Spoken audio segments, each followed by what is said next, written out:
Hello there, it's a good morning. Welcome back here on Prime Morning. It's time for us to get into News Flash, and we've got the newspapers over here. We have very major issues to talk about today. Today we're looking at two very important issues, and they're going to be elections, democracy on sale, and then also we'll look at Wuntumi's appearance at Menchia to meet the traditional council and the outcome of that meeting. Moving forward, what exactly that serves in elections, in public speaking, the parties, and everything that comes with it. And we're going to be starting off with the newspapers on the front pages, what has been reported. My representations from the two political parties, as usual, will be here as well. I'll be introducing my guests to you in a couple of minutes. But I'm still reminding you that on Sundays, you need to make time and watch what we call the Big Chef Junior. Started at 5 p.m. every Sunday on your television here on Joy Prime. You don't want to miss out on the recipes that these young and talented, chefs are bringing you. It's a reason you want to be a part of that. If you're wanting to learn a few things in the kitchen, it's your place. And so make sure at 5 p.m. every Sunday you're making time with the kids on Big Chef Junior. At 7:30, we'll bring you Step Up, Kindness Courtesy Center Tank. We're making it possible for you to get yourself entertained and also win some prizes for yourself. And you can be a part of it by just staying in the comfort of your homes and playing the game as well. And whilst you watch and get yourself entertained, you're also winning some prizes, Kindness Courtesy our sponsors. Do not forget, it's 7:30 p.m. every Sunday here on Joy Prime. Before we get into that, 8 o'clock on Fridays, we come your way with what we call on the more serious note. And it's something that keeps you entertained every Friday night. And so make time, myself and my partners in fan will be coming through and be showing you some love as well. And so you don't want to miss out. This Friday, we're coming at 8 p.m. sharp here on Joy Prime. And do not forget to make time with us. Pizza Man, the Chicken Man is giving you all the good things you deserve. We see the new year is still here and we're still fresh and we're still making sure that you get to enjoy all those wonderful and delicious foods that you want to enjoy with the family. Now, all you have to do is to walk into any of our branches in Accra and Kumasi and you get to enjoy an experience of a lifetime, because it is not just any place that you have to eat. Especially if you're going with the family, you need to make sure that wherever it is that you're eating and you're eating good food. And we've got some deals running for you as well. So no matter the number of people that you're bringing, please do well come through. If you're coming with about 50 people, let us know, come through, and then we're definitely going to be there to serve you as well. That's what we're talking about. Pizza Man, Chicken Man, it's always flaming hot. Yeah, we love it. We love it. Now, that's what it is. But Valentine is just around the corner. I'm sure you're wondering how exactly you can be part of Valentine, because a lot of people out there are going to be showing love. You want to also show love. But what we are doing is this: we want to take the burden off you. The burden of trying to surprise your beautiful partner and all that. So all you need to do is to just take a picture of yourselves, just the two of you, take a picture and send it to us. Now tell us about the picture. Tell us about the intriguing things about, the both of you, and put it together and send it to us on our WhatsApp line. We're going to take a look at it. We'll post on social media. If your picture gets the most engagement on social media, we're going to call you up, and then, we'll put you together. You meet other couples as well, get to fraternize a few questions. You answer them for us, and then we'll put you through. There's prizes that you're going to be winning. And also, we have our 12 days to Valentine also coming through as well. So you get to share your stories with other people as well. So yeah, it's very packed. And this Valentine, we're not leaving you alone. We want to make sure that you're able to celebrate and celebrate it very well. So yeah, be a part of it. It's the most photogenic couple promotion that we're running, and we want you to be a part of that. We're going to be getting into our conversation this morning here on the show, but we'll start off with the front pages of the dailies, and I'm going to start off with Daily Graphic. So Daily Graphic this morning is reporting on a very, very, very important issue. You all know about the murder of Major Mahama. Now, 12 have been jailed for life and 2 freed from the court's proceedings. Major Mahama's murder, 12 have been jailed for life and to freed. And away from that, ensuring sustainability, it's time to review free SHS varsity done to government and dismiss fake election year prophecies. Reverend Dr. Yagbe cautions citizenry and BOG cuts policy rate. That's also captured on the front page of the Daily Graphic. But of course, the one that will get the most attention will be the Major Mahama murder and the ruling from the court.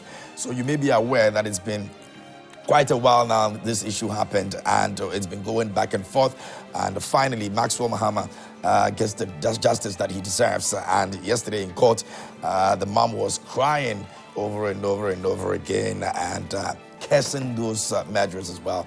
And of course, he gets to that point sometimes, this is a young man, very, very exuberant, trying to do his job, and unfortunately it gets that, really, it's heartbreaking. And so it's good that finally justice has been served, and this should actually serve as a deterrent to many others who are engaged in mob justice. I mean, if somebody's done something, the best thing is to just hand the person to the authorities. Sometimes it just doesn't make sense for people to just take the law into their own hands and do what they have to do. I'm sure this could have been avoided. I mean, 100% could have been avoided. Looking at the circumstances that led to his death, this man was even pleading with them that he's a military officer. They could have just taken a moment to listen to him, and I'm not sure we'll be, getting to where we are right now. Nothing can actually make up for the loss of the soul. Nothing. All the sentences and everything. Yes, justice is served, but can that make up for the human life that is gone already? No. That's something that we should all be very, very mindful of. Now, the Ghanaian Times this morning is the most authoritative newspaper, they say, and on the front page it says, Major Mahama murder case, 12 caged for life, 2 acquitted and discharged, and you should expect that this is going to make, the front page of the major newspapers this morning, that I can promise you. Now, Chairman Wontumi exonerated by KTC, that's the Traditional Council in Kumasi. BOG reduces monetary policy rate to 29% as inflation declines, and GMED cautions Ghanaians about maternal-related diseases. That's also on the front page of the Ghanaian Times. When you go to the back page, it says committee set February 2 deadline for submission of applications, and DR Congo stun Egypt in shootout, and Morocco coach Ragrogu's ban lifted, and that's also at the back page on some sports in the Ghanaian Times this morning. And yesterday, Senegal also left the tournament. They were beaten on penalties by Côte d'Ivoire, the host nation. Away from that, Daily Guide this morning says election 2024, NPP presents 46 new candidates, and 12 major Mahama killers caged for life. And the EC distances itself from Yendi primary declaration, and Menshia Claire's wound to me. That's also captured and on the front page of the Daily Guide. Away from that, let's get into the new finder. 12 get life imprisonment for Major Mahama's murder, and $450 million manganese refinery to be constructed, says Junapo. And don't use heirs of state to resolve the exit of 3 ECOWAS members, Professor Mp Danso says so. Prime rate cut to 29%, and a reflection of the impact of IMF bailout. That's also the new finder this morning reporting on that issue. Now, let's get into the Economy Times. Economy Times is also reporting on some issues of the economy, and it says BOG slashes policy rate to soften cost of credit, and Ministry of Finance, BOG confident in economic recovery efforts, and IMF still classifying Ghana as a debt distress country. Of course, we're going to be in that position for a while. Anyway, those will be the front pages of the newspapers this morning here on News Flash. We're going to be getting into the substantive issue, the major conversation that we're having. This morning, we're taking a look at 2 things, and that's our democracy as against elections, and what happens with elections in terms of monies that people spend, just to be voted into offices, the repercussions of this, and whether we're failed the Constitution or not. We'll be looking at that. I'll be introducing my guest to you and shortly. And also, we're looking at Wuntumi's case. He's been actually freed. We'll take a look at that as well. But I'll be joined in studio. In fact, I've been joined in studio by the Honorable Timothy Atabwade Awontiremi. He's here with us this morning. He's a former MP for Bilsa North constituency, representing the NDC this morning. You're on the show. Honorable, good morning. How are you doing? Good morning, KMJ. Good to see you. Good to see you too. You're looking great. Thank you. Thank you so wine much. top and beautiful hair. Yeah. I'm waiting for my smoke. Then I'll put out on Friday so that you watch. The smoke of your. I should be fighting with you. With your wife and I should be fighting with you. My wife has been very emphatic that the smoke should come, but I say you should hold on a bit because sometimes your behavior does not portray whether you need to wear smoke or not. You know, some people come here with hats and they think that they are the best. Oh, no, it's too sometimes you try to assist them come out of their trouble. So for me, but you get your smoke, beautiful one, appropriately. Okay. So don't worry about that. A promise is always a promise. We are not the people that promise and fail. They give people sugar-coated promises in this country. They end up delivering nothing. Okay. I will deliver my side of the bargain as a promise producer. You don't want him to also start going there. But Honorable, it's not for him. He's not giving you let's talk smoke. about your new position. I understand that. Yes. I have been... But you've not introduced me. No, I will. Let me get that so we can just add that to it. But there's some little matter that I need. No, not this morning. We have two. Relax. But I should do it tomorrow. tomorrow. Relax. Honorable, please let us have that new position. Yes, I've been... Definitely. He likes it. I like that one. I've been appointed as a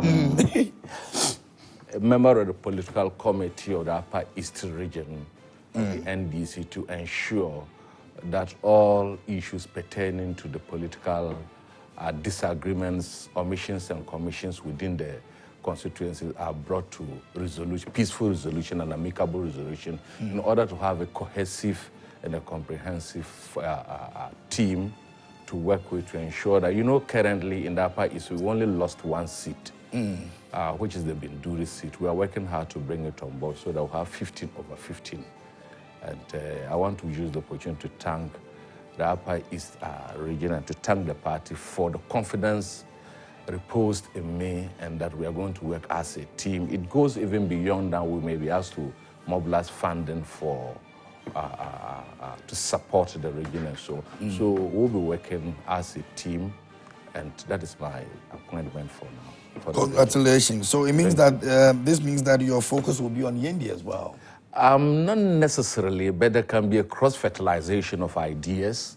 We would be looking not primarily for my region, but if there's the need for us to cross-fertilize, extend as the northern sector, we could do that and share ideas. And already I'm even doing that with some people, even from the northern sector, even before this appointment, because I want to maximize our votes and ensure that the seats that we lost, we take them back and have the majority that we want in parliament, not a hung parliament that is born as a result of what? A non-performance. So we would be working so hard. Great. Congratulations to you, and we wish you the very best on this journey as well. Mr. Yawad Makumbefi has also joined us here in studio, and he's a family to this family as well. He's former communications director of the New Patriotic Party, the NPP, and today he came in style. Good to see you, sir. Thank you, please. I love honorable mention, but I think it's a because you have a good heart. You really appreciate things that are good. You see, you've come this morning, the listeners and the viewers are watching us to give words of admonitions, constructive ideas. But some people, they are so engrossed in bitterness, and out of desperation, right from the word go, they start casting aspersions, innuendos, and some kind of distrust. What is it? Especially the very party that my brother comes from had been in government for 27 years, PNDC together, yet nothing so fruitful can be identified with. So if you sit out here and you think... He's a jealous man. Excuse me, please. If you sit out here and you think Ghanaians think the way NDC thinks, Please. Because it's not them, it's bad. If you sit here and you think Ghanaians think the way you people think, I'm afraid. When we were writing the constitution, they were running away. No, don't distort, facts. At our level, I like you because as a former. But how did we get to where we are right now? No, he's early this morning. My brother, let us be frank. Who started? Now who caused him? But the point is, I admonished him not to. So I was hoping you would not touch that conversation. Ugly announcement. I stopped. Ugly announcement welcomes ugly frown. When he came and here, the game we are playing, Dr. could have been different. No, he's my brother. When you go downstairs, it's a different thing. You are a journalist. You are a host. And for that matter, you are sitting on the fence. But the game you are playing, the little thing that your brother says or something that he says, if he just goes over, it's going to be something else. So the language he understands is what I'm giving him. But what I'm telling him is that NDC, PNDC, 27 years. Jealousy if they can boast of jealousy, if you are talking about jealousy, then you started it. So can we? And then you see that they live in a glass house, yet they are always throwing stones. Out of sheer, you just described as jealousy. Yours is sheer jealousy. You understand it? Very well. You live in a glass house and you are throwing stones. Let me say a very big thank you. You live in a glass house. Anyway, making time for us. Let me congratulate my brother. Let me congratulate my brother for his current feat. That is going to be Upper East and those things. Yeah, I went there recently. Yeah. Even the seats that you have, pray. Yeah. And we are also praying. Yeah. So if you sit out here and you think that the one you are going to take it's a figment of your imagination. What have you done to the people over there that you merit another seat? Should I mention? With the presence of Bawumia and our achievement. You see, this time, the election that we are going, it's not about hate propaganda. It's not about vain promises.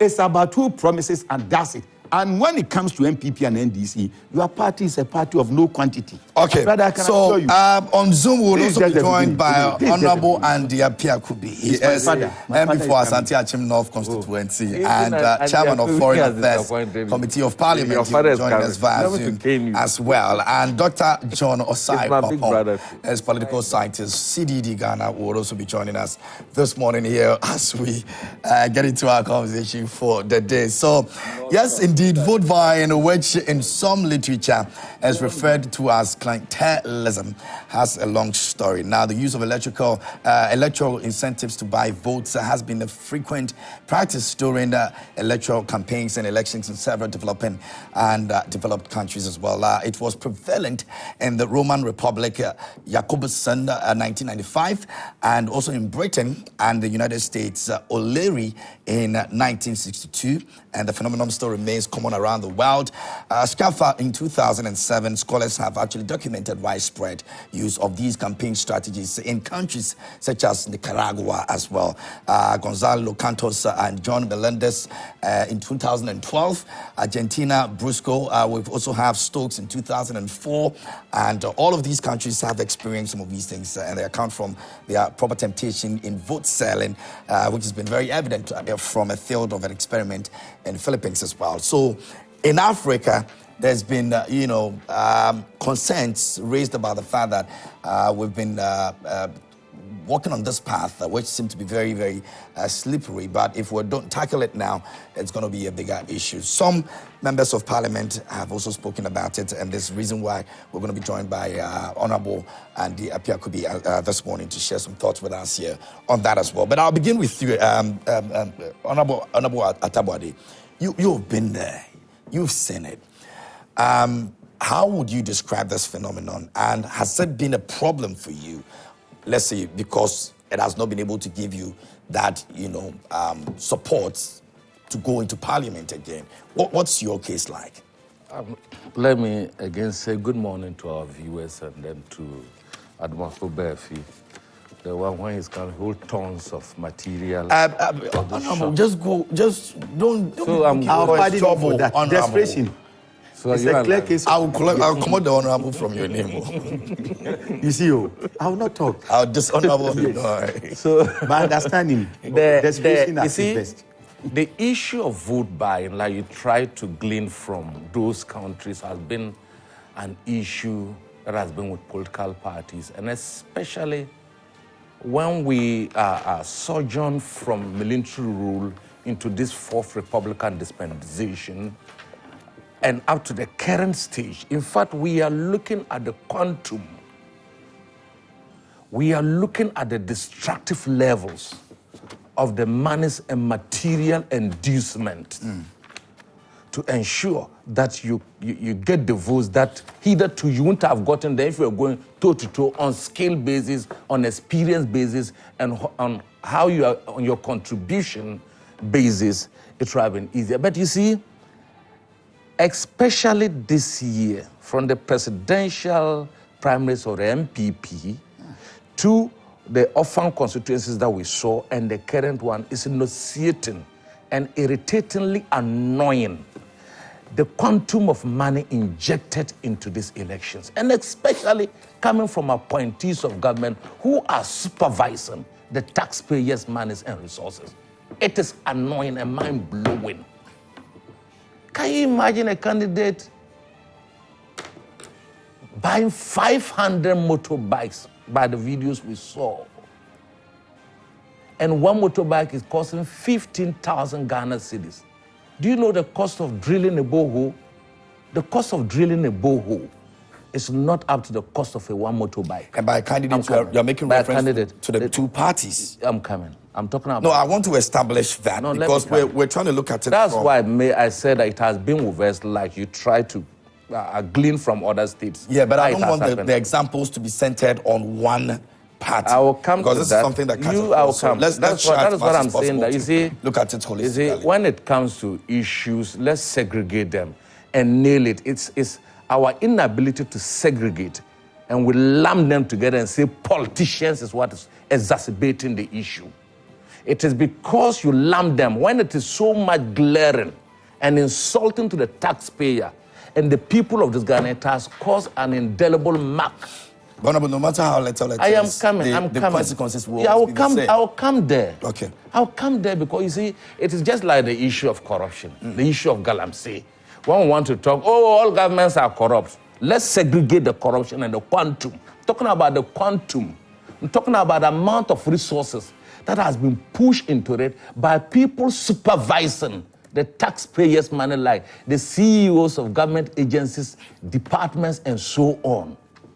Do you get, and the ministers, and those are the presidency. For a member of parliament, you can always say that they have to struggle to look for their own money because I've been there. And I'm not by this narrative saying that the NDC, we cannot find people buying their way through. I've gone through, like you started with me too, to understand. But we are looking at the quantums and the source of money. The source of money and the quantum. These are people who couldn't buy filing forms when they were in opposition. The filing form for the various political parties. They couldn't afford to buy it. So when they now have the opportunity and they are spending beyond unimaginable levels, it raises issues of issues that we must talk about. Not that I am exonerating the NDC. I am not saying that we do not also buy. You are looking at the volumes of material, the volumes of money that went. The social media is replete with television, flat TVs that has been displayed with people's pictures, motorbikes, 500 and so on. You are not running a presidential race. You are running, for God's sake, a parliamentary distance. So we are looking at people who the taxpayers' money is in their custody. So if they come, then we have a cause to be worried about the quantums of the money there because it's not coming from private pocket. Even if it's coming from private pocket, we believe that the private man should not also inject so much money into an election in order to win. You should go there, sell yourself. But you see, it's a failure of a government that is in power because your policies should sell yourself, both in terms of your candidature as a parliamentary candidate and as a presidential candidate. If your policies indeed resonate well with the visions and missions of your party, vis-a-vis the people, then what will happen with that? Look, the people will vote for you and retain you and sift in, remove the non-performing MPs and bring in quality ones. What we have seen is that money-cracy, and money is the order of the day. And it's so embarrassing that the NPP are people who talked about vote buying, who say that they are the doyens of democracy. And if democracy is now on sale to the highest bidder, and you cannot separate their resources from that of the taxpayers' money, it's a problem, because these people should have been disabled from the beginning not to still be heads of the institutions and still using that advantage to contest. Also remember that beyond money, some of them use their positions to employ people, to employ delegates, so that they would now become conduits for campaigning votes for them. It has happened to me when I was a member of parliament. When I went on to contest my first time, I found that some of my delegates were now giving jobs as Zoom Lion workers. Obviously, if the man has got, how can you be such a... Obviously, if the man has got a permanent job and you want to give him a seasonal job, which of them would he prefer? He prefer a permanent job. So there are machinations that are... And you see, these things start early in the day. And I want to... we'll get into the results of some of these things. We're going to get there. Let me go on the phone line and speak to Honorable Andy Piakubi, who is joining us via phone. Good morning, sir. Kindly speak up for me. Good morning, my brother. Great. Thanks so much for the time this morning here on the News Flash. You're very welcome. And let me say a big thank you to your cherished witness who are listening. And good morning to them also. Tell him I'm greeting him. Great. Honorable Wonchim says his regards to you as well. And your son is... Prime MP. His son is here. Your son Adumaku is also here with us this morning in the studio. So it's a family affair. Who is that, my brother in the studio? Timothy Atabwa, the former MP, Bulsa North. We met on Kingdom FM one time. You're a great guy. I like you. And your son is here. I'm replicating your spirit. He's not replicating just wait. Okay. Good morning, my son. Good morning. Very well. Thank you so much. Honorable, I'll come to you in a bit for your initial remarks, but let me also acknowledge that Dr. John Osai Kwapong has also joined us this morning. He's a political scientist from CDD Ghana. Good morning, sir. How are you doing? Oh, good morning. Hello. Good morning. Do I have Doc? Okay, so let me get to Honorable. Doc, can you hear me? Yes, I can hear you. Okay, very well. Thanks a lot for making time for us this morning. We appreciate you. My pleasure. Great. I'm going to come back to you in a bit, but let me establish the initial remarks of Honorable Piakubi. Honorable, you have been very worried about this. You've been speaking about it vehemently. The fact that we are putting our democracy on sale. What's the biggest problem now in terms of we selling votes to people to just be able to get into office? Yeah, first and foremost, let's acknowledge this as a national problem that we need to solve, across the aisle, the political aisle. Let us not attempt to criticize it. In fact, some of the comments that I listened to were not very palatable to me, because don't allow any of us to take political advantage of it and try to take political dividends from the empire, because it is now happening and it appears that it is related to one party only. It is across board. Everybody knows that all the political parties are involved in this campaign, and let us address it as a national problem. My brother, selection to political office is now becoming a thing influenced by material considerations. And that is not good, because we expect people to come into office with certain competence and certain interest and experience, so that we will be able to meet the expectations of that office. Honorable, sorry to catch you. We're struggling to hear you well. The clarity in your voice. So if you can get the phone a bit closer, I'm thinking maybe it's on speaker. The phone is very close to me. Oh, okay. Except that my voice is normally coarse in the morning. So okay. bear the pain. But it's a bit better, so we can go on. Okay. So now what I'm saying is that every office requires certain competencies and experience. And, you want somebody who will come and meet those expectations. But if it happens that people are buying into public office, then it means that the quality of work in that office will be compromised. And in that case, it is the country that will suffer because the mediocrity that will be exhibited in that office will affect our productivity as a country. So it is not good if people are buying their way into public office. But in politics, we are talking of developing a democratic structure. Now, if we are going to be buying votes into the arena of politics, then we are getting leadership that will not be able to meet the will of the people. And in any case, if it is about the highest bidder, chances are that we will sacrifice quality, we will sacrifice competence, we will sacrifice knowledge, we will sacrifice experience for the highest bidder. Let us also not forget that we are confronted with people who have loads of blood money, people who have loads of illegal earnings, and those who have loads of wrongful earnings. And if these people are coming into office, people who are engaged in recently galamsey, they have money. And if the government intention is to fight against this menace, and the people who have money through the same practice are buying their way into political office and into leadership, how are we going to solve this national problem? Then it becomes impossible for us to do that. We know also people get money out of criminality, robbing. So you go and rob others for money and you use that money to come into office. How do you legislate against some of these criminal acts?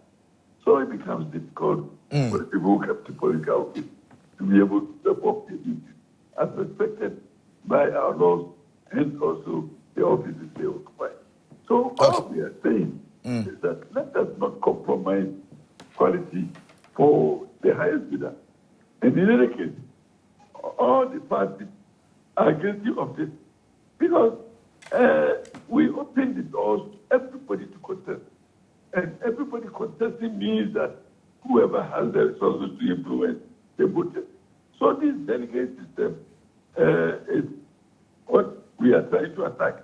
Let's find an alternative way of selection that will bring quality to this public office. Very well. Very well. Thank you so much, Honorable, for sharing that with us this morning here. Albeit we're struggling to hear you, but I think that the point is well made, and we really appreciate your time this morning here on the show. I'm going to move on to in studio. Let me find out if Doc is there. Doc, are you there, please?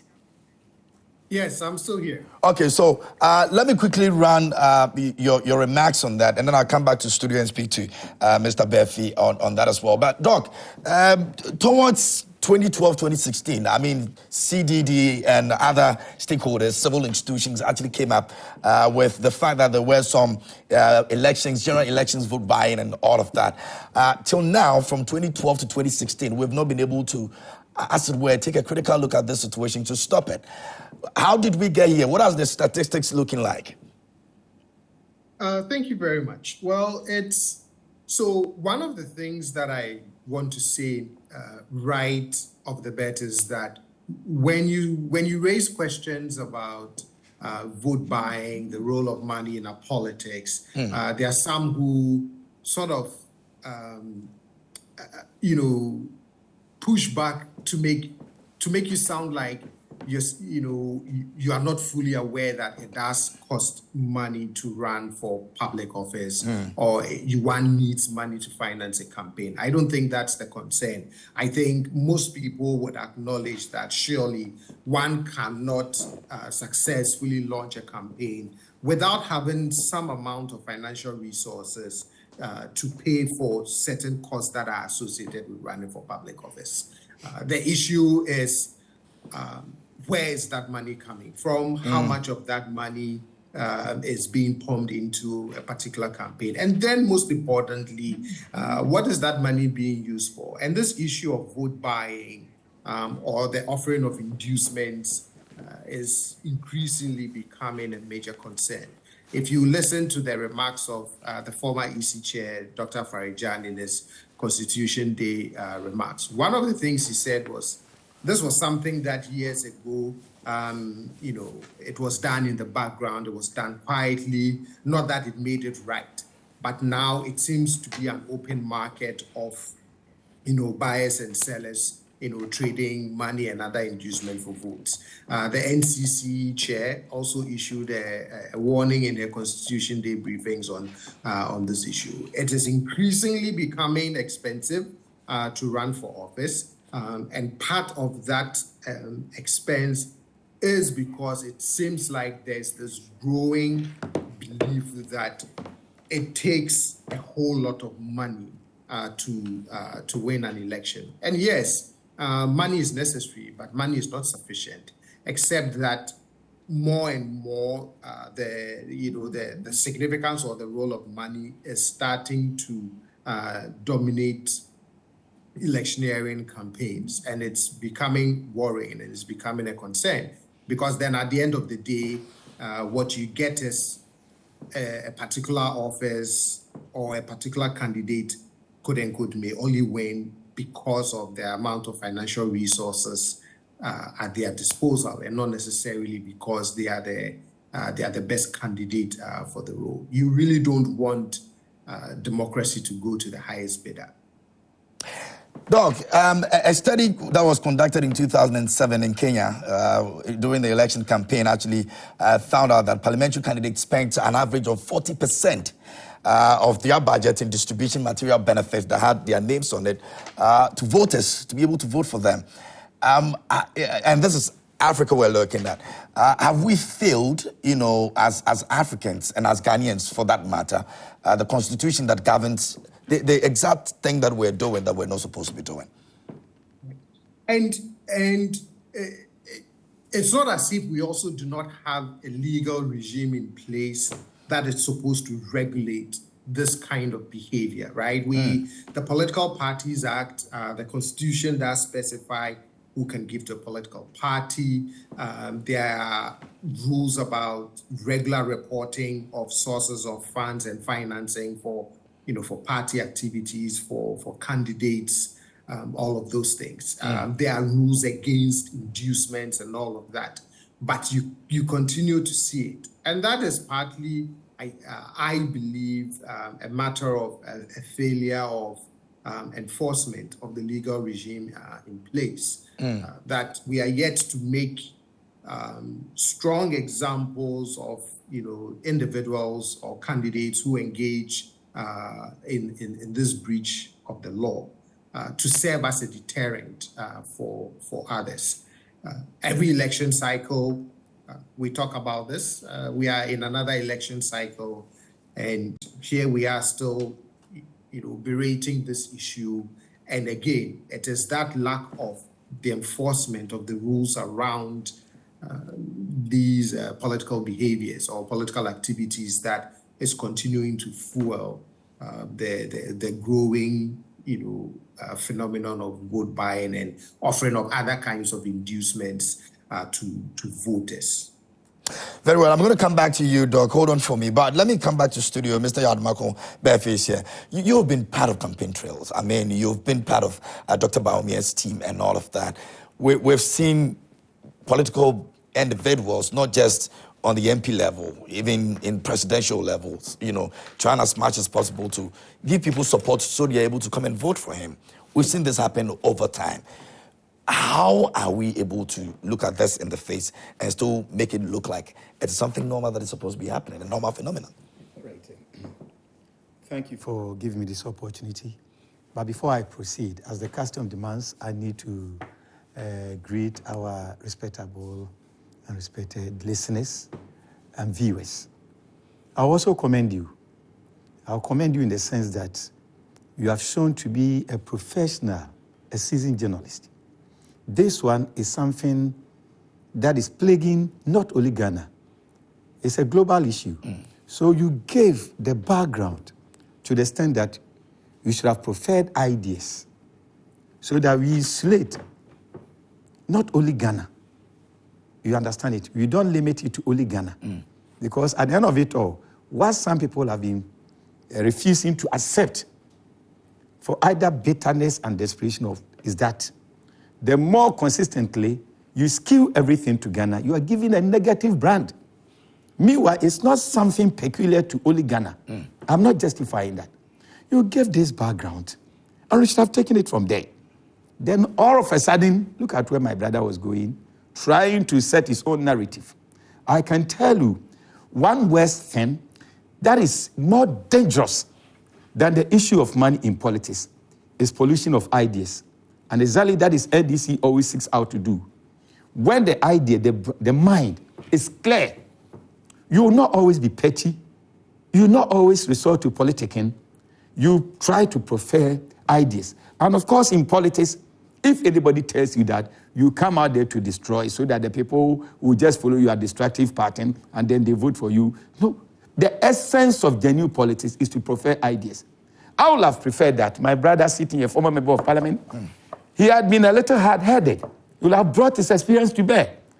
And out of desperation, and NPP and those things, NDC, should I ask him, this one is rhetorical. I'm not repeating the mistakes he's making because the viewers are there. 1996, who first introduced inducement into politics? The people there are listening to us. 2012, Kia Picanto. Is it not NDC under John Dramani Mahama who shared it? As we speak now, why there is conflict in NDC in Greater Accra is that after they had gone for their presidential election, because of money, the secretary, the chairman, co-minini, and those things. So when you live in a glass house and you are throwing stones, it doesn't help. Excuse me, please. David, excuse me, please. I'm writing. No. So right. Go ahead. So my brother, Writing. I'll plead with my brother, with the two of us. He was once in parliament. I had the opportunity to serve over there. So in terms of insight, you should have rather brought more experience to bear than to the very pattern he decided to go. After all, NDC, they know them, they are inside out. You talk of corruption, if I were you, I'll be shocked. You live in a glass house, and I'm going to debate him on that. My brother, let's come back to the substantive issue. You see, money is everything. Money is everything. There's a quotation in the Ecclesiastes that money does everything. There's nothing you can do without money. On that, in no way can we speak against the use of money in politics, just as the use of money even in religion. But the concern should be the source of money and the effect it's bringing. These are two key issues that, as politicians from two main parties in the country, we should bring lofty ideas, but not destructive ideas. The source of money.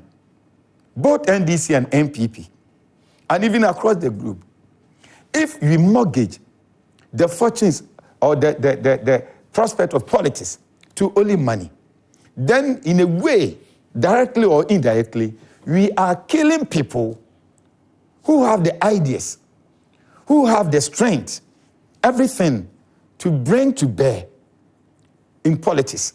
And of course, you shouldn't lose sight of the fact that politics is out there to ensure the progress and welfare of the people.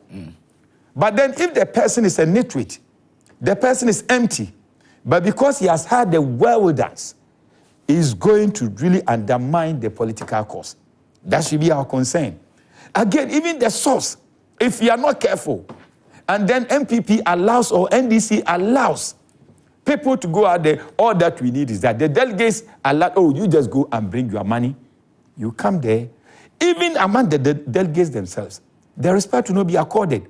After all, I paid you before you voted for me.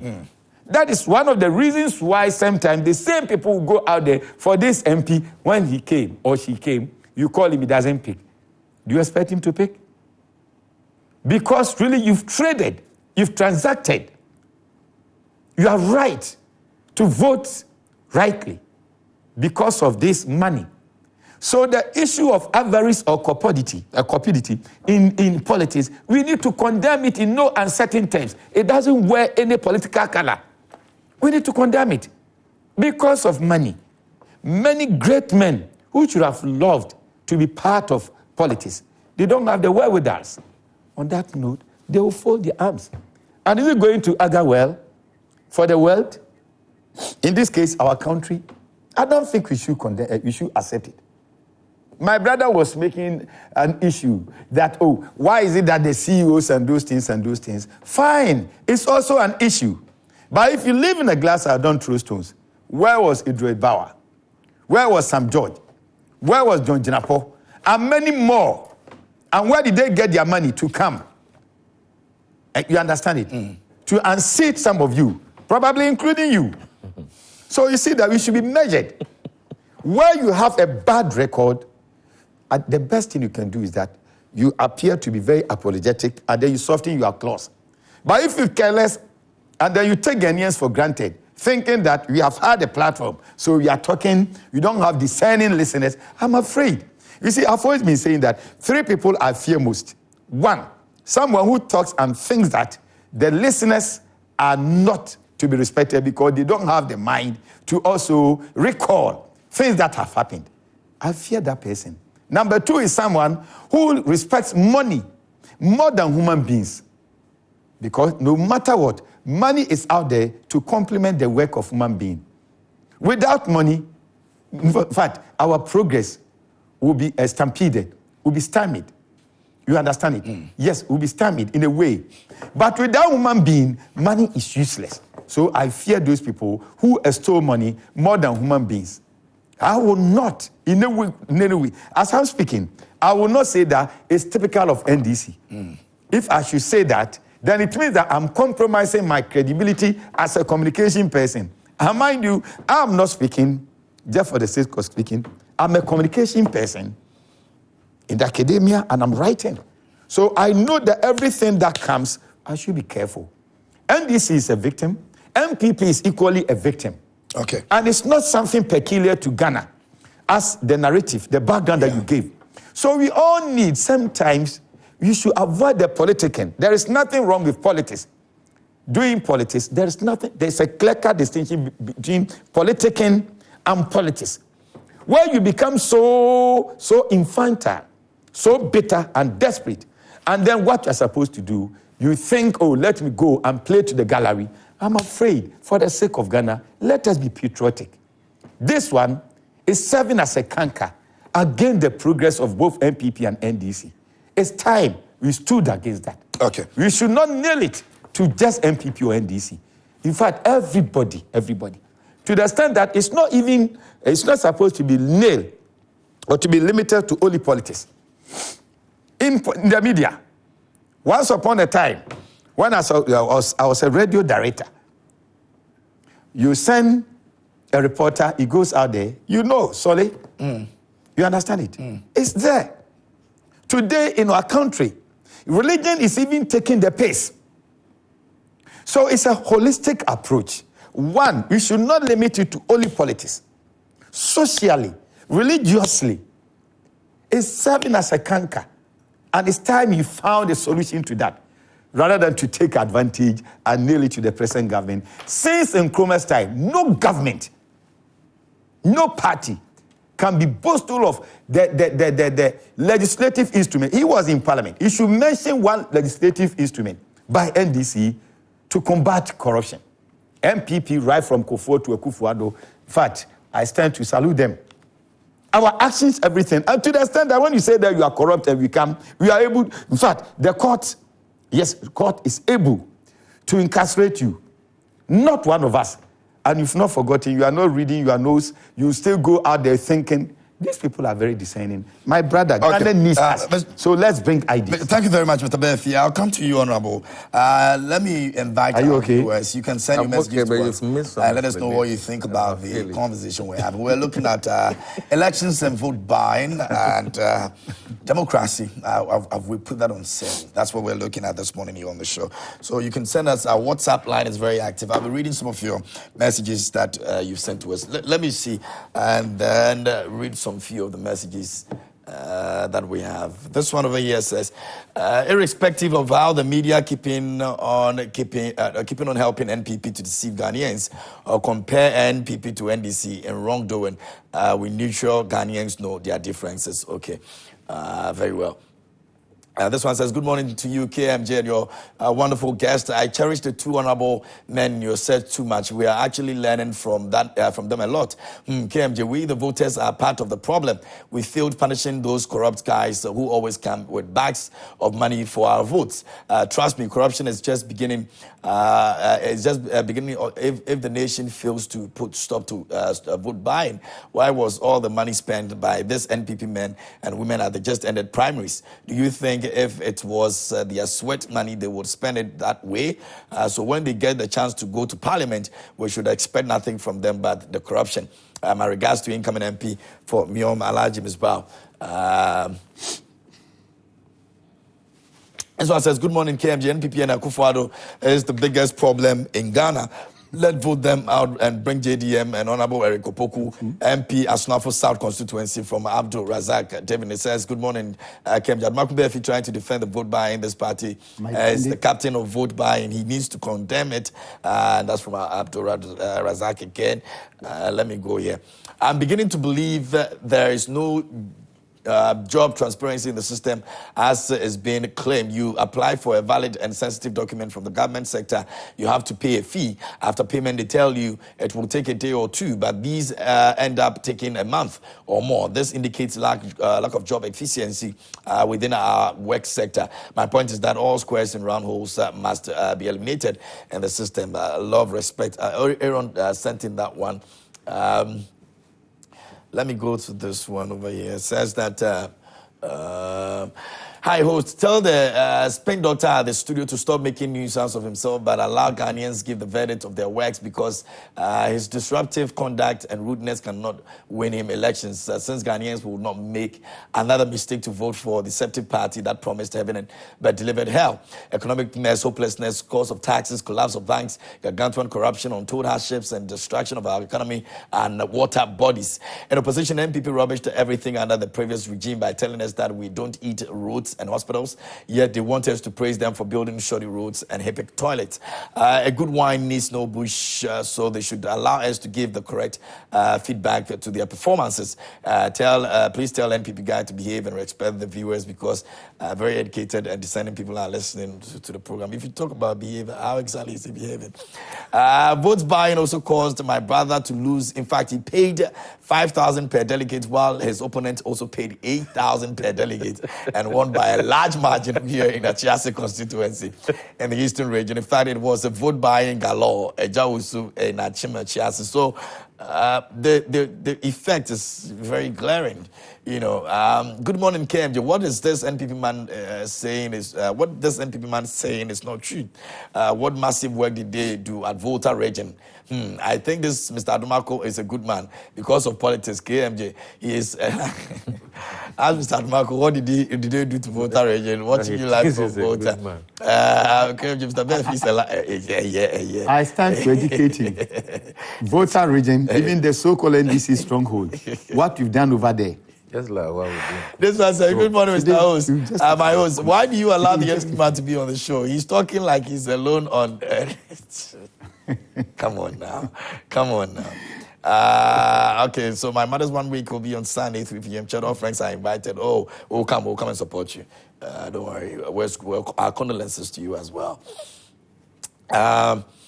This one is a long one. It says, Good morning, KMJ. Our problems as Ghanaians are our failure to speak truth to power. Monetization of our politics has been with us from time immemorial, but the level that it's gotten to is increasingly alarming. When someone some few years back couldn't pay his house rent, can now boast of mansions in the prime areas of the country as soon as he gets to power, then we must hit the nail right on the head rather than lumping all the parties together. From Uncle Johnny Elmina sent in that one. Okay, I'll be getting more of your messages this morning, so you can continue to send them to us, and we do appreciate the messages you send to us. Honorable, I'm going to come to you, but not right after he's done.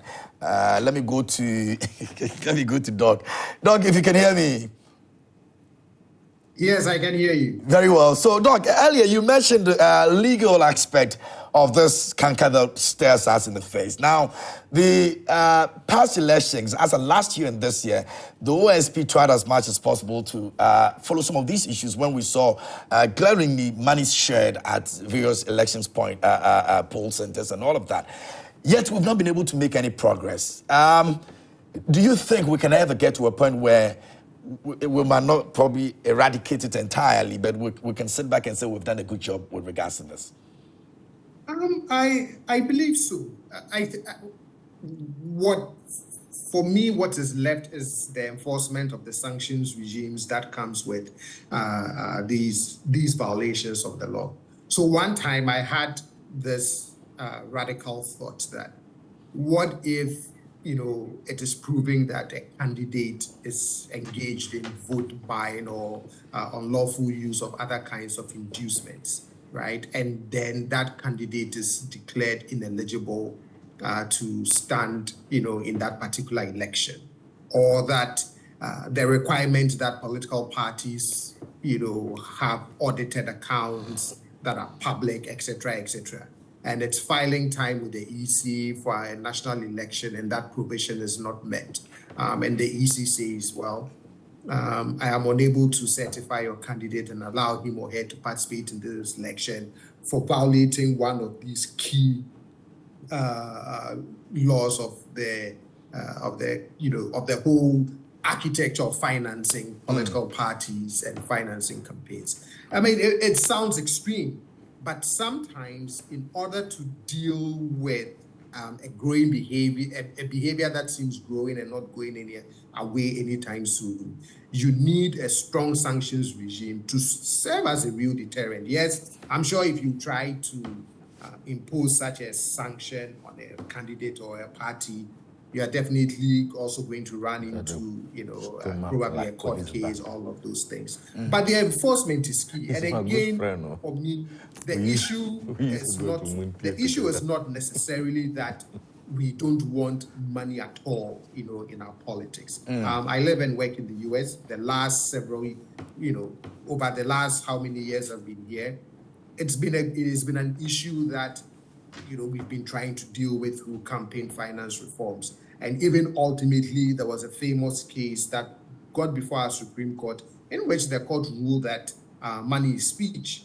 Some people vote, some people write letters, some people campaign. Others also let their money do their talking for them in politics. And therefore, to regulate money is to regulate speech. And because the Constitution guarantees you the right to free speech, if we limit your money in politics, it means that we are limiting your right to free speech. So it's a running battle. It's an issue that is not only akin to a place like Ghana. But what sets at least a place like the US apart is at this moment, I can just go online, go to the Federal Election Commission, I can pull up a candidate, I can pull up a political action committee, I can pull up a political party, I can find out who is donating, how much they've raised in a given quarter, etc. Yeah. So there's at least some transparency, even as we try to put some legal and other regulations around money. And I think that is where we in Ghana also need to get to, right? We always hear stories of person A or person B is a party financier, etc. But, there's our campaign finance and the role of money in our politics is shrouded in too much mystery. And that is what also complicates this phenomenon that we are dealing with. Very well. Let me get back to Honorable. Now, let's take a look at this video. And when I come back, I will engage Honorable and, the two Honorables that we have here with us.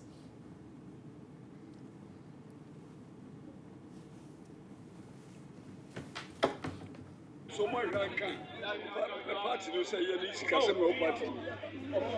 I can't do this. Now, send back where my party is so my rank, the party don't say you need to cast a party. I can't do it. And now, send yourself a BIA convicted CBA. I can't emphasize this is over Saki. It's a party for no one have become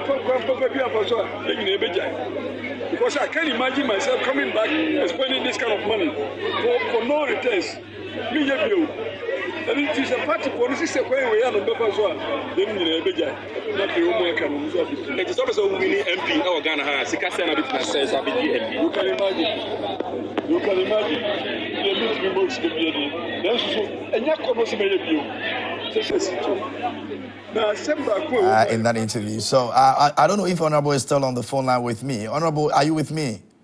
I'm here waiting patiently.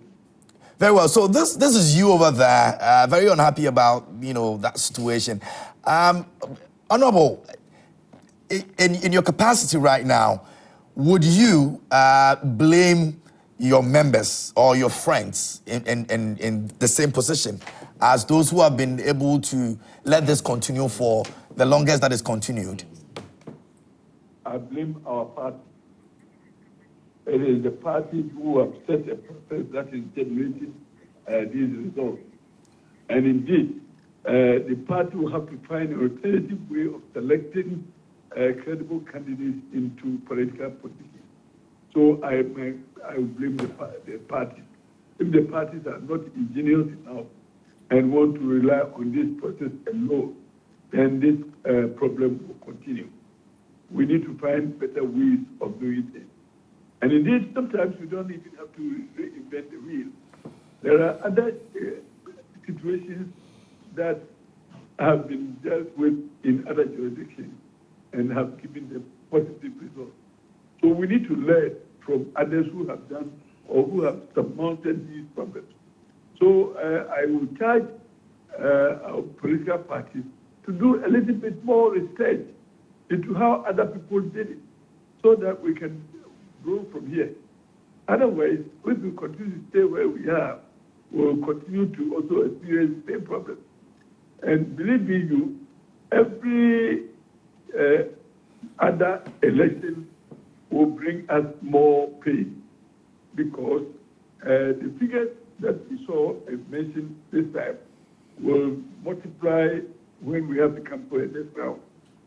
So we need to stop it right now so that it doesn't get anywhere. Honorable. As it happened in the last election, it was bad. But the things I'm seeing, the figures that I'm hearing now, these cannot be sustained. Honorable, what's the highest you had to pay? Confirming from the video that we just watched, what's the highest that you had to pay to satisfy a delegate? I won't be able to put my finger on any figure, but I'm telling you that no politician will be prepared to mention the figures. But it is so glaring that monies are changing hands. But we are not honest to ourselves. We won't tell you the figures. But the fact of the matter is that, and I appreciate the fact that all of us understand and all of us accept that people are using money to pave the way to political office. That is a very good beginning that all of us accept. And now, going forward, is it a good phenomenon or bad? So if we say it is a bad one, let's then find a way of doing it without going through this process the same way for us to get to the same result. So, my brother, I am telling you that no politician will come out to say that I paid this or I paid that, or my friend paid this or paid that. But the good thing is that all of us appreciate the fact that financial considerations are being used to access political office. And indeed, we are also saying that everybody knows that this is a very dangerous situation and we need to stop it. So let's start from that and then make some progress. Okay, Honorable, finally, let me put it in this scenario. So you're going for elections again, moving forward. If your opponent is paying and giving delegates monies and all that, would you watch and say, in my heart of hearts, I'm going to let him do whatever he wants to do, but I'm going to go clean on this? Is this something that you would do if it happens again? If I elect not to pay, I will lose. And therefore, I will not contest at all. In fact, I gave a warning that if this is the way we are going to go through political selection, I will not be a candidate next time.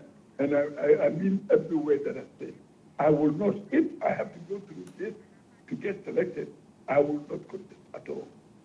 Okay, so you would not contest at all if you look at it from that angle that your opponent is paying maybe the I don't want to use the NDC, but I mean obviously that's the only party. I'm not talking about NDC. No, I'm making a scenario, and so I want to put you in that scenario. For example, if your opponent from the NDC is actually doing so, you know that if you don't do it, you're likely going to be losing. And I want to find out if you can boldly say that, well, he's doing it, but I will not do it, or I'll even step down in the first place because I don't want to be involved in this kind of politicking. My brother, there will be some legitimate political costs which we will bear, like fueling your vehicles as you go around and doing the campaign, the canopies and the platforms that you raise, and like these are normal, legitimate costs, political campaign. But to be doling out money to people to motivate them to vote, that's what I will not do. And indeed, even in the primaries, even in the general elections upcoming, I wouldn't do that because I wouldn't think that I'll be able to provide money for every one of the voters to be able to vote for me. It is my record that I'm going to rely on campaigning. But normally, these financial inducements come during the primaries. And I'm saying that if the process of getting selected is the same come next 4 years, I will not contest. I mean, it's as simple as that. You understand? But I believe that in the general election, you cannot give everybody money. And therefore, money will not have very little influence in the results. And indeed, the financial cost to the campaign will not be the influence you give to the electorate. Rather, the legitimate cost of running a campaign. That one is acceptable, as one of the speakers was saying that everybody can aside some cost, legitimate cost, but not cost that will influence people to come and vote. And I think that's wrong. Very well. Let me say a big thank you to you for making time for us this morning, Honorable. I really appreciate your time with us today. Thank you very much, my brother, and a very good morning to your panel. Great. Great. And that's Honorable Andy Apia could be speaking to us this morning via phone here. He's MP for Asante Achim North Constituency and also a chairman of the Foreign Affairs Committee in Parliament. Honorable Atabuade, how do you make monies to finance these monies you give to people to vote for you to become MPs? You see, okay, let me go. If you check, and this morning, what we are all talking about is that we are not oblivious of the role of money in elections. That is accepted. It's everybody believes that. We are looking at the quantum and the source, like my brother said this one. The source and the quantum. And when you check around, most of the heavy dole out. And also remember that what we see in the final day of elections, the candidate would have done more before that day. That's just the behind the scenes. You're already doing because you are campaigning. Yeah, you are campaigning. So the inducements even start from there. We saw in one of the car booths there was a lot of money that they were removing to give out. Now, especially it does happen when government appointees join the race.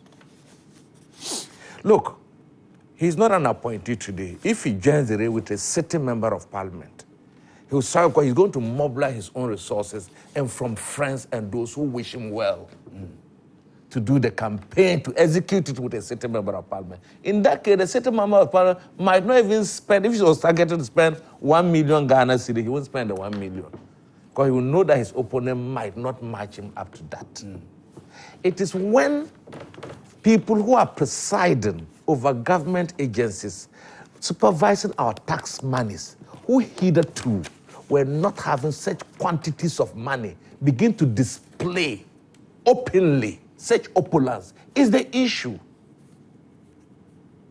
Look, it is not for nothing the OSP invited people in terms of inducement, but finally, I think he had these reasons why he cannot go beyond the invitation. But that invitation alone sends signals that they are against it. But invitations that do not end No, with any result. Yes. He did invite them because normally these things, you need criminal investigation, you need witnesses to come. They've taken the money. You've seen them in on there were people around on people videos showing and so on. That is the part of the world that we are. And you see, when you do that, what you do is that you eventually sequester, you give ownership of the party to party financiers. So party begins to lose its real meaning, its real visions, and so on. And it becomes worse when some candidates create an impression that the establishment is behind them. It becomes worse. And it also becomes worse when you see ministers supporting. When I heard that my very good friend, brilliant guy, I don't know why he did that, if it is true that he was supporting Alex Manson. Our friend Joe Wise. I said, look, Joe Wise, you suffered from this because of that you went independent and you won, and then you had to come back again. So at your position, you should be neutral. Because when you do that, every reconciliation becomes a problem. But you see, I was just doing some small calculations. And I've been telling people, the time that I became a member of parliament, if we're paying that heavy, I want to become. Because as at the time I was contesting, I was an investigator with Shrag. And I could not even mobilize. It was even how did you win? I'm coming. As at that time, we were dealing with delegates who wanted a good representative for their. They were looking at the quality of the candidate and not money. So it was difficult to induce them. In fact, I contested this election with my former DCE, an auditor, rose to the rank of even the administrator. Fine gentleman, fine politician, everything, the support was there. But he has also been a DC for 8 years. And he performed marvelously. If we were rating them, from the NDC? From the NDC. Oh, okay. If you were rating him, you would rate him highest. Brilliant guy, very astute. But they wanted a change. So money, we were not even he too, he was also struggling to mobilize. I was also struggling to mobilize. So what we did was we cooked food. I cooked food and gave it to him. So you influenced people with food.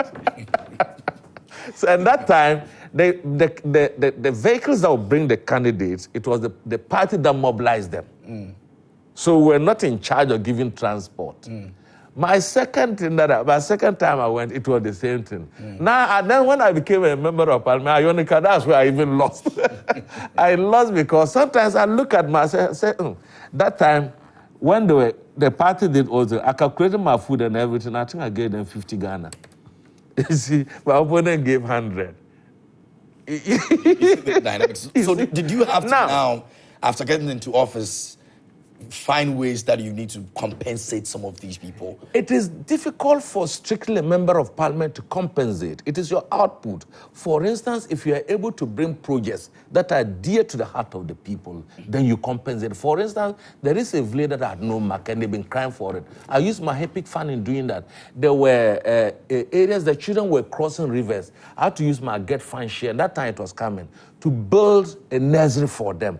Almost every place, and I paid student school fees using my common fund, over hundreds. Some were doing their masters, some were in various areas. I supported students who went to Cuba, 6 of them, no 5, to study medicine. And when I even lost my primaries, the small money, the small dollars I had, I rushed to Accra, distributed those to the students who were going to Cuba. And before I even went home, I'd left my Land Cruiser in Accra here with my driver to pick these children round to ensure that the scholarship secretary. So I was even campaigning without a vehicle in my constituency. I was using a motorbike.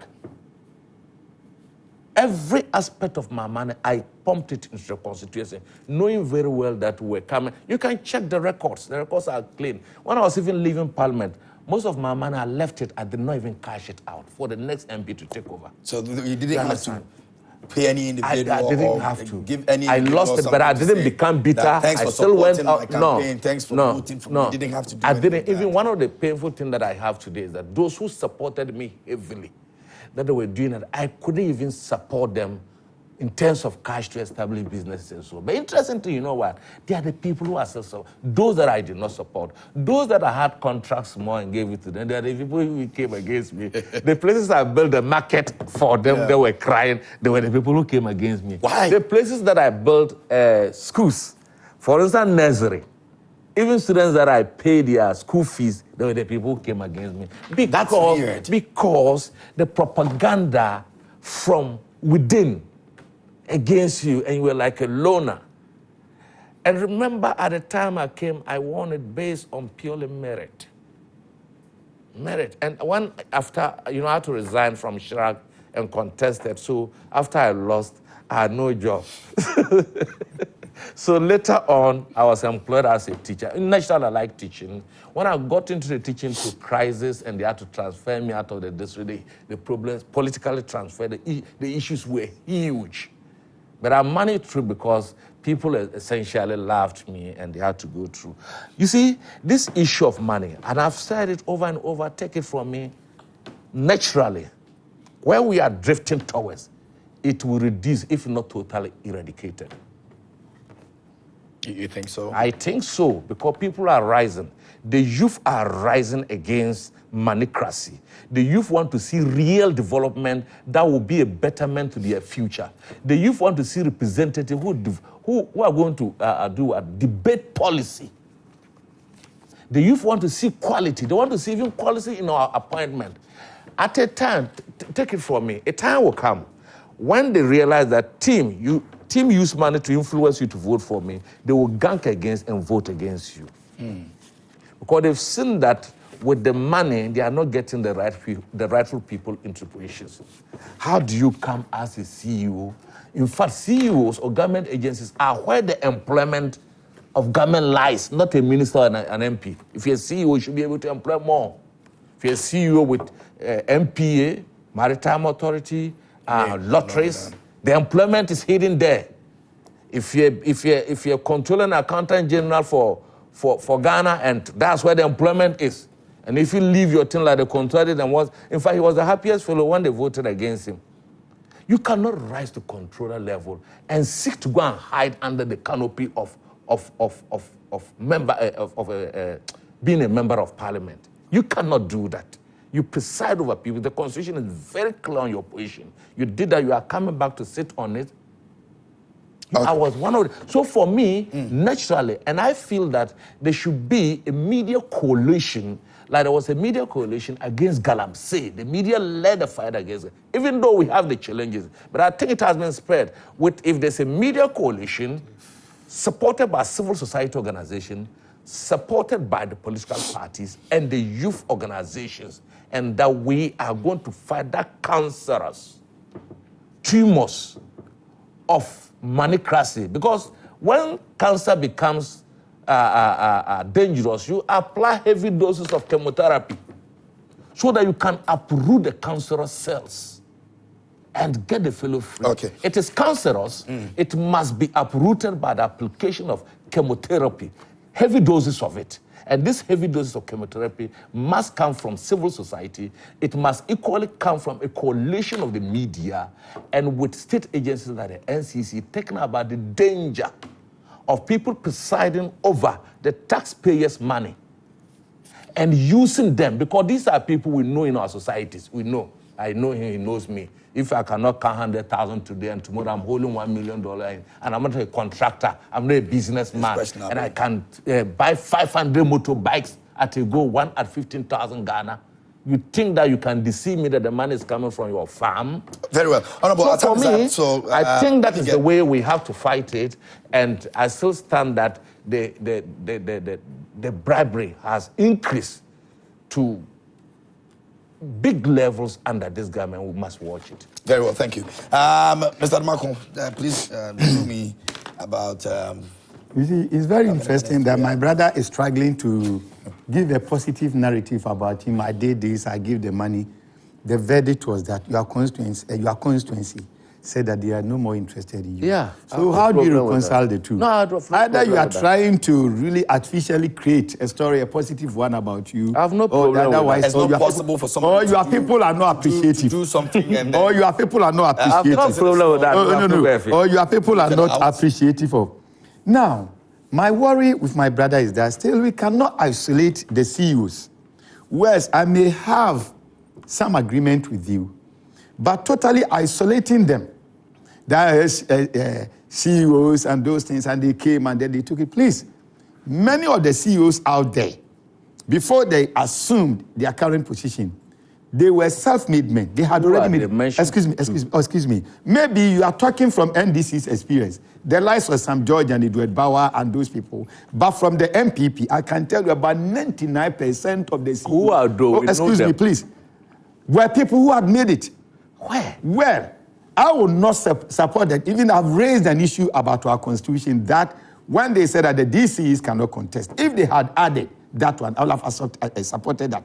And I'm also expecting NDC to also follow that. And of course, we are the pace setters. Everything good in the country, we set the pace. And when you try to emulate it, you destroy it. Mr. Murphy, internally, how can we stop this I'm coming, issue of my brother, I'm coming. votes by? I'm coming.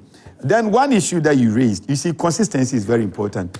Joe Wise supporting the Alex Mensah, there is nothing wrong with that. But we are talking about money. So if you link Joe Wise and someone is not discerning, in a way you are implicating him. And you all know the stature of Joe Wise. So please, when you are citing instances, you should come out with a clear instance so that you are not going to... No. You are not going to implicate. We are talking about money. Can you say that he gave money to Mensah? Anyway, that is... My brother, the issue of money and politics is a complex issue. And we need the psychologist, we need the sociologist, and of course, the political science people to come together to find a solution. Why am I saying so? The first thing I'll look at is the NCC, their role. The NCC, their role. They need to create consciousness. And then the implications and the repercussions. It's like people have taken it for granted. Once I struggle to become a delegate, that is enough. Both NDC, NPP, and even the other smaller parties. It appears the NCC, in a way, is sleeping. It's about time the civil work, we really brought it back to create consciousness. That is one. Number two, the delegates themselves are still, in fact, it's still tied to the work of the NCC. Many of the delegates, you go there, maybe they do one man makoji, because the erroneous impression is that when the MPs and the aspirants are campaigning, my brother, I wish they had had the right information in Parliament. I don't think, as we speak now, a sitting member of Parliament get 20,000 a month. The number of funerals will be attending, the festivals and other programs will be attending. You have less than 20,000. Yet, when they are coming, I don't know their motivation. They promise, including my brother sitting here. So when you come, the erroneous impression is that, well, you struggle to get the delegates' money. So meaning, if it were not that, you wouldn't have gone there. So we are also demanding a pound of our flesh. How much are they paid as of now? As at now, I Member of Parliament. It should be between, like he said, 20-25 or so. It's not even up to. Yes, I don't really know now. It's rather I can find out. I pity them. As I sit here, if I wanted to be a member of Parliament, maybe about 8 years now, I have 4 constituencies. I am not interested. For now, I'm not saying I'm not going to Parliament. I need to accumulate the kind of knowledge and information so that when I go there, I'll be like J.H. Mensah's. I'll be like Osua Champons. You will need money to get there as well. I'm coming. I'll be like Abambabins. And of course, I'll be like Chairman Sabusus. But as it stands right now, Many of the people, looks like knowledge alone is not enough. I understand you. I understand you. But I can also tell you that we are trying to oversimplify the issue of politics. That is all about money. positive human relation is also key.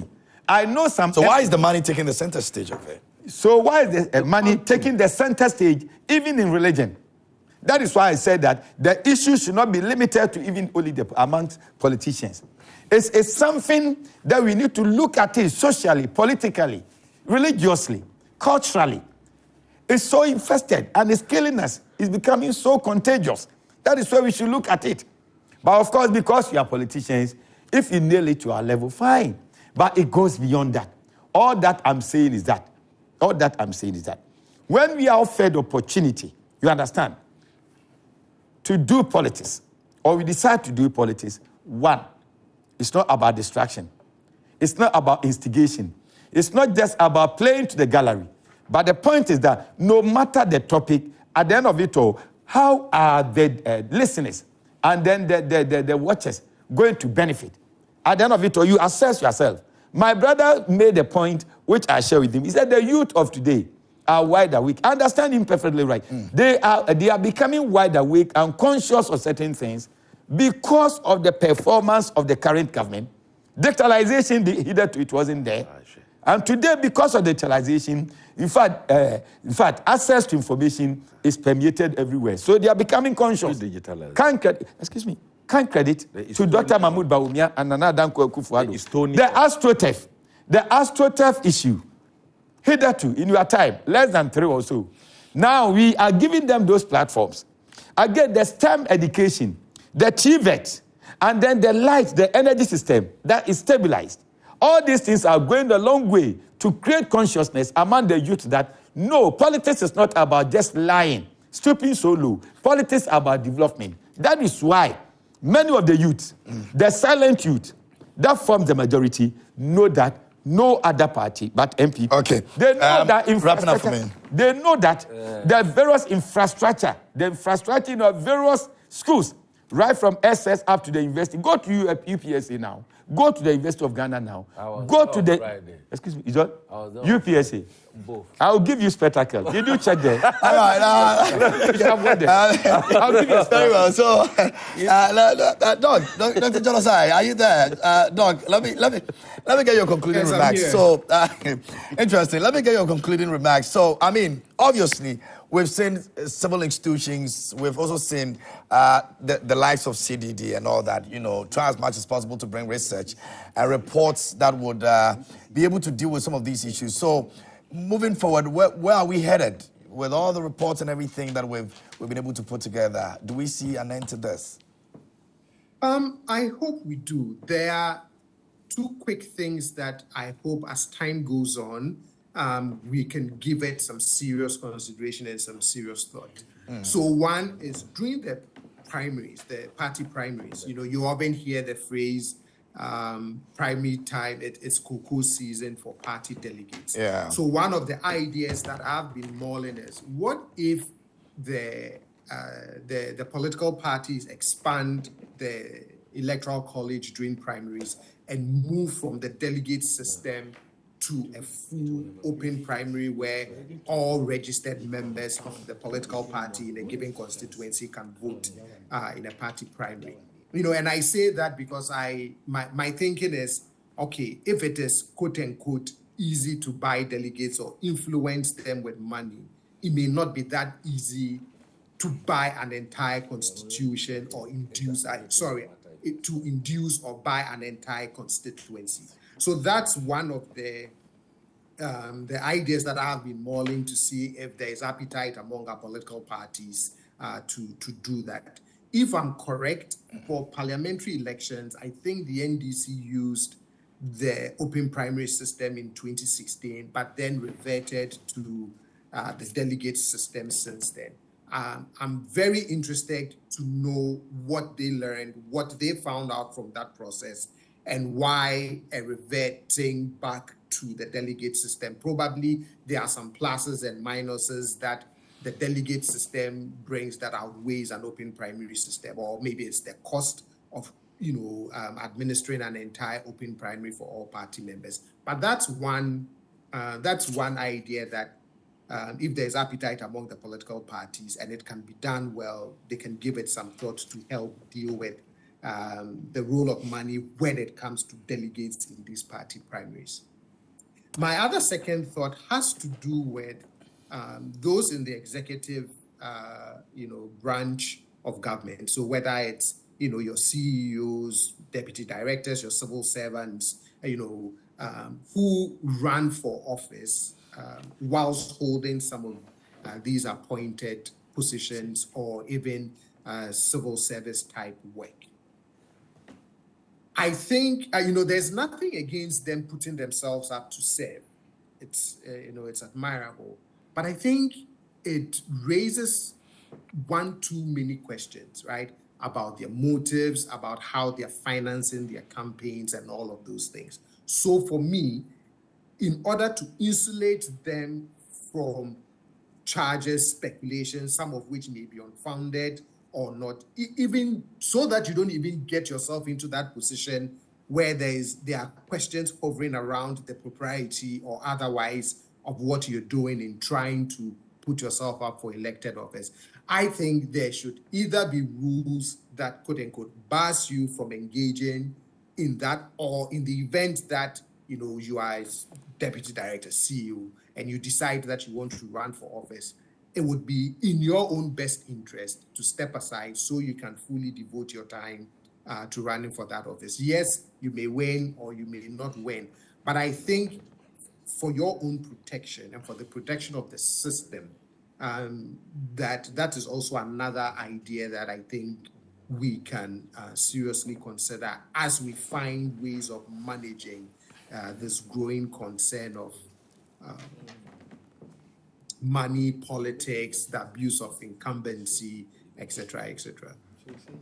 Doc, thank you so much this morning for making time with us here. We very much appreciate your time with us. Thank you so much. Thank you.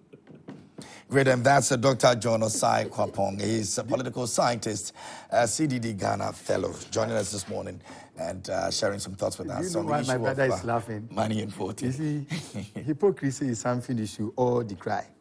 He just whispered to me, and I'm not going to say that, in relation to this. You see, outside the scene, he's admitted certain things. And I asked him to go and say it. He said, I'm not going to say it. What did I admit? So why were you laughing? So it's not a crime So why to laugh. Oh, please. So it's Ashanti not a region, crime. are we not going to say anything about it? Do we have messages? Ashanti region, at least. Okay, so let's do a brief one on Ubuntu. Yeah. It has to be very brief because we're ending at You see, the issue, the Ubuntu issue. Yeah, go ahead. Last week, when we came here, I told you, and I insisted, that can we, point to a concrete evidence implicating him. I was expecting that my brother would have shared the same sentiment with me. But as typical of him and the rest of the NDC, anytime they are entering the studio, they prepare their hand and they go and it's tried as much as possible. Painting Wontumi back to the black to the extent that even the devil is better than Wontumi. But I told you, I was born and bred in Kumasi. I'm a proud Ashanti. And I know how the tradition over there works. Otumfuo is besieged by prominent and crop of seasoned intellectuals, respected lawyers, who inform him. He himself is virtually is a citadel of wisdom. So Nana is not going to take, advantage of this. And lo and behold, he went yesterday. Even the very person who was alleging went there empty-handed. So my brother, I'm telling you, in political communication, whatever you say today should be the basis of your credibility today and tomorrow. I am vindicated. You went to the extent of, in fact, saying some unprintable things to the extent that even Ashanti region have not done anything. Look at this list. But for time, I should have educated you about every single project in Ashanti region. We have had our fair share of it. Just that to whom much is given, much is expected. Our role would have been playing towards NPP's progress. That is why our people, when they raise an issue, there is nothing wrong with that. But comparatively, you abandon Sofoline project, you abandon it. In 2016, the Wontumi issue is done, right? The mess that he created. You're done with it. Oh, I'm almost done. The mess he created in last week is what I wanted to clear And let him be aware. You've already done that. So for now, we're not going to go. Akufo-Addo is almost finished. Let me mention some of the robots. Omale said that he who feels it knows it. It is the Kumasi people and the Kumasi youth associations and the chiefs who are complaining about about the expected quantities of development that they needed, but it's not me. Oh, they are right. No problem. So allow me to talk. They are talking about the fact that the roads in Chebi is 11 inches. Look at where he's going. Oh, you have talked. Allow me to talk. Asante region has had more roads. Has had more roads than I am coming there. Last week, you were so vicious. vicious. Mr. Murphy. He was so vicious that he was coming to one region against another. I'm coming to Wontumi. I'm coming to Wontumi. Yes. I'm not a creation of Wontumi. Wontumi is a creation of the NPP. If you create a monster and he's eating, you should eat you up. Oh, you understand? He stripped you of your honorable title. Now, he said it. Now you are saying that we are having heard the number of things, the nauseating and irritating things. Wontumi has said about senior politicians of this country, including President John Dramani Mahama, including the entire Mahama family, including his brother, who is a businessman. Please allow me. Including your NPP people themselves. So if he goes there, and he went there, and then he was cleared, but he was given a chisel warning not to joke with politics with the kingdom and not to call himself that he has a kingdom. He was given a chisel. In fact, it made Wontumi decide to go on the most expensive bed on earth, which is a sick bed. Wontumi went and was lying on his. We saw the pictures. I did it. Lies. I did it. Oh, you did it in your office. My sheer sickness sent him to go and lie on a hospital bed and came resurface on an election. At least it helped you, because if Wontumi were there, the crisis in Kumasi, what we saw with KTM would have been exacerbated, would have been serious. So for me, whether the Manshia exonerated him or not, it is not my matter. He created his thing. He has been bringing people to say a lot of things. I talked about this one says, good morning. Akunta mining has destroyed the waters and the forests and pain. Our viewers will be happy about this. You destroyed everything of our viewers will be happy about this. Good morning, Joy Prime. Grammar has led Ghana to this mess. 2016, Mr. President spoke well grammar, and he thought he's the wise leader to lead Ghana, but it's otherwise, and it has followed by the communicators. Ghana need good leaders and do not need good grammatical. God help Ghana. Let me go to this one. It says, good morning. Please kindly ask the NPP guy if the leadership principle he used to measure the young cheddar can be used to measure his presidential candidate, Dr. Bawumia, and it will be called a leader. Please kindly advise this young man from the NPP to be careful when they are doing their presentation. The word to the wise is enough. Stand P from Adenta. Good morning. Please get the law that against the buying votes or whatever informed that should stop that nonsense. What about the Article 71 office holders who are cheating and robbing public sector workers? We can't go to the polls without transportation fees being small or big. We will take it, please. Why is the NDC against the EC proposal of November 7th date for the 2024 polls? Please, they should stop behaving like ghosts today, this, tomorrow, that. If they are losing, they can't save them. Mugabe from Bandankwanta. It's possible for NPP. This one says, good morning, Kevin. What's the NDC panel saying? We saw NDC aspirants spraying cash during their election, but they now have the moral right to talk about vote buying. Jesus Christ. Greetings to Mr. Yabefi and his former TESCON president, and another one over here. Hey, God, this is too much. Thesis. Good morning, Kevin. The NPP man is just funny. They talk plenty but do very little. Corruption can't be found in the NDC because they were born to fight corruption. JJ ruled for 19 years. How many of his appointees were found by a competent court of law to be corrupt? None. NPP introduced lawful causing financial loss to the state to imprison daring patriots who invest on behalf of the state. The NPPs are unknown kleptomaniac who steals like there is no tomorrow, according to Kennedy in Japan. Okay, that's a very long one. Let me read this one. My regards to Dr. Grace. I used to down quite coming MP for us. Sikado Kentine, and I assure her, no matter how many, how they share money, TV fridges 2024 is for Dr. Grace. All right, so. Maybe the last one and then what? But that's a long one. Good morning, Mr. Host. The issue, okay, I'll check. The issue of politicians always using money as a debate to induce voters is so appalling and needs to be addressed if possible. Vote buying is one of the main reasons why politicians come into power, and with the notion to always extort from the country. I sometimes wonder whether the recipients of such illegal motivation are aware that it is an insult to their intelligence. Exactly what we're trying to talk about and see if we can get solutions to it. But as it stands right now, these politicians will always be politicians, but... And journalists will always be journalists. And doctors. Is it? I see that politicians are born. When you have journalists who are politicians, you have teachers who are politicians, you have nurses, doctors who are politicians, lawyers are politicians. So, but they are right to subject us into any kind of debate because we have been doing that. I am not against especially that. when people like that take entrenched position. You want me to read? Yes, I want you to read. He's reading something beneficial that will help us. It says smart and experienced politicians hardly get disappointed at polls because they, while they strategically and consciously work towards electoral victory, they honestly and humbly anticipate their unanticipated electoral outcomes, and as a result, they cleverly design their exit plan, having in mind that no condition is permanent.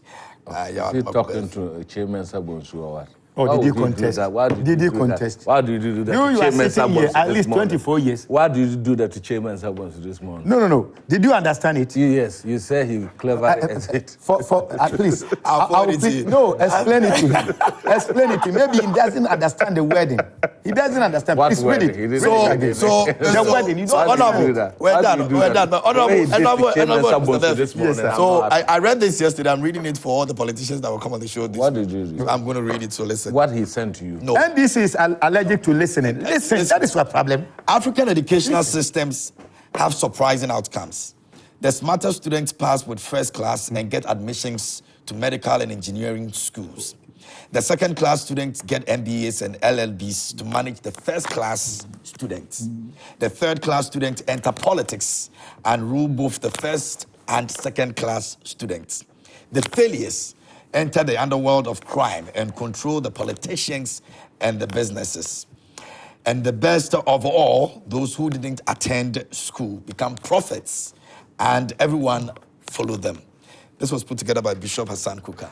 Let me tell you so. Let me just that. You see, prophecy is part of our Bible. Mm-hmm. So if you reduce it to a point like that, I don't think it's good. Reduce it to what point? The point that those who don't go to school become prophets and everybody follows them. Mm-hmm. Prophecy is a central theme of the Bible. So prophets are from the Bible, both old and new. So I don't want you to go there. At the end of the day, it had to do with scholars. Excuse me, I equally. So this is. Listen, my brother. I equally associate myself with my brother. You don't. Daguel Mills. He was a medical doctor. And Professor Pofin Pomboate. You don't come to SDA. It's an insult to our religion. Come to SDA. If you don't have at least the first degree, you cannot be. This was a bishop. The bishop has thought. What is his background? The bishop's taking it. My brother, excuse me, I'm also coming. Look. Look at the Catholic priests. They go to 7 years of study. They rise to bishops. But there are equally ones that have not been to school. Don't we follow? Don't you follow those people? You don't reduce that. Honorable, there are ones that have not been to school. Don't you follow those people? Honorable, there are ones that have not been to school. He's exhibiting mass illiteracy. If you want me to mention names? Yes. Of ones that have not been to school. You are mentioning those that have been to school. It doesn't I can mention those that have not been to school. No, it is true. You see, a calling from the spirit is different from the way. There are other callings that do not have the spirit and do not have. So you don't talk about since you are completely illiterate on we are not disputing that. But the point is, what then we shouldn't go to church. And interestingly, we have a man of our own. My brother go to church. You go to church. Let me come in. You're not a prophet. Are you? No, he said we follow them. Haven't you followed the prophet that has So when we have followed them, we don't. Honorable, have you not followed the prophet that has not been to school before? No, that is not. My point is not about that. Reading Bible in seminary. It and is all that not like does not that. mean It's that not, you no. have. That's why you get it. Theology is different from. Timothy, let him also come in. You see, the point is, he himself, the bishop, what is his background? Ask his background. So, he didn't go to school. What yes, was his if he's class? been to What school, did he get when he did the first? Why is it that he's nailing the other prophets? He's arrogating unto himself certain powers. He's judging God. Judging the Holy He's judging the Holy Spirit. Which Holy Spirit has he judged now? Which God is he The judging Bible now? is both the devoid of letter logic and the Holy Spirit. and proper. How is he judging the Holy Spirit? He's devoid The of Bible. He's speaking about. letter I'm not and going the to Holy go there because he's entitled. But the point is, So this he's guy, so he's devoid not of judging proper Jesus sense of Christ. logic. And you are aiding He's him. full of emotions. Yo. He's full of emotions. He's condemn very people. speculation. First I'm class, going to read second to all the class, politicians and what- that will be on the show. Oh, no problem. No problem. I like the argument, so I'm No going to read. problem. I'm going No to read problem. for everybody. Maybe next week when we come, let it precede whatever discussion. But the point is, the circulation has been in the system. I've read it over and over, and I've realized that There's no it's sense devoid in of it. logic There's sense and in it. proper sense. Why should No, first there's class sense students in be it. No. politicians? There's the hasty you see, politicians generalizations will always and see those something the wrong fallacies about within- Politics is There's not sense in about it. academic. What sense is it? Is it academic? Jacob Zuma. that We need to blame ourselves. be our time. You Yeah. come here, you are not taking the nation, and then you are destroying. So they will also take it. So let us be very. If you collect That'll be our comment. No, sit trillion out of there. the taxpayers' money. You sit out 1 there. trillion. You see what The lies the of you. prophet have made the two of you now. Stop it. That is in particular. agent You don't of the think one- of Ghana. Huh? That would If be it our were not so, conversation for If this you have morning, taken yeah. 1 trillion This Ghana, flash. you Honorable, thank cannot you for account coming. for it. Mr. Befi, You thank bring for loads coming. of this. So Look at you the see, number you of are, said you one are, go you are, just you are stand justifying the cost I'm of the, not justifying You are that justifying prophet. it. Shame. That It's prophet- Ghana You see first. what the prophet has made the two of you. That Oh, no, we prophet cannot does do not it. even This kind of- That bishop does not even understand the Bible. But don't insult it. I see what's coming up with what's He's a man trending. of God. Stay tuned. He's a man of God. I don't do that because they who are Yes, they are Christians. claiming.